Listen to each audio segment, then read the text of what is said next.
I basically asked for decks for Christmas for my 14th birthday, and I got the cheapest decks anyone could find, really shitty decks, and I taught myself on those and went from there.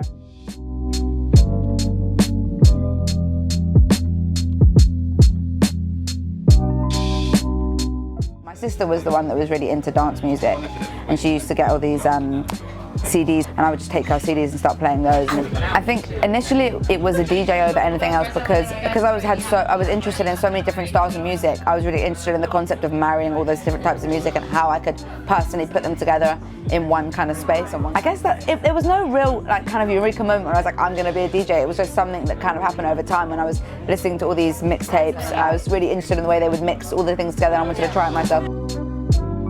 I played my first gig at a club called Egg in King's Cross, which is a terrible place, and I remember being so nervous, it was crazy. And then I played at a few East London trap and hip hop nights. One was called License to Trill. I started playing there, and I kind of started building my name around these parties. A lot of them I couldn't get into because I was 16, 17 at the time, so I'd turn up at the door and I'm like 4 foot, and they wouldn't believe me that I was a DJ. And then it was when I was 18, when I started my first year at university, I got the slot on BBC One Extra, and that's when things started to kind of pick up and become a bit more professional. I was on One Extra for 13 months, so over a year. Every 2 weeks I had to submit a mix to Mr. Jam's show. And at the time I was working on my uni degree at the time, obviously. And as the years of the degree went on, so in the second year and the third year, it just became a little bit crazy. I had more and more gigs. And I met my agent, so I had an agent as well, and it was all just picking up and going crazy. And then in my last 6 months of uni, I played in South Korea and Hong Kong and Dubai, and it was like every weekend I'd be in another place, whether it was in the UK, Europe, or abroad. Like, I remember writing essays on planes, on trains, in cars, whatever I could do to try and I always thought, I'm never going to get this degree. Like, there was no point in me doing this because I can't keep up.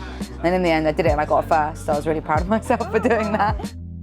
I play what I want to hear in the dance, which is everything. I don't want to hear Travis Scott and Drake all night. I don't want to hear rap all night. I don't want to hear loud, weird bass music all night, but I want to hear it a bit, and I want to hear different blends and mixes. So that's what I try and do, make it interesting. When I started, it was definitely more of a man's world than it is now. It played to my advantage being a girl because there wasn't many girls around doing it. So people used to like booking girls so they looked like they had a really diverse lineup. Whereas now it's a different story. In London especially, there's almost 50-50 in boys and girls, and sometimes more girls than boys. And especially that are killing it in the game right now, there's a lot more girls. For me, it's never really been a big thing. I've always just considered myself, or worked hard enough that I want to be compared to all DJs, not just girl DJs. Like, everyone's my competition. The multicultural side of London and kind of the creative side of it influenced me in terms of becoming a DJ and the music that I listened to, and shaped my career, I guess. But equally, the 3 years that I spent in Leeds up north at uni really kind of started my career because I moved out of London, which is such a saturated, busy city. I managed to get in touch with promoters while I was at uni and play for their nights. And when I came back to London, it's like I already had a name for myself up north, so it kind of did half the work.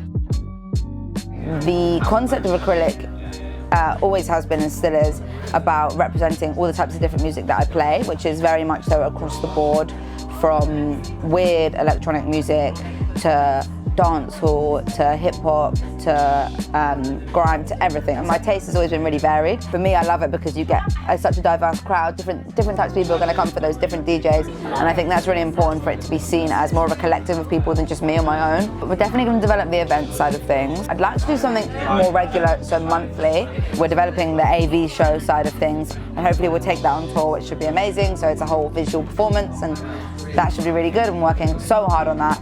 And then the other big side of Acrylic, which I hope in the next 3 years is going to take off, is the merch side of things.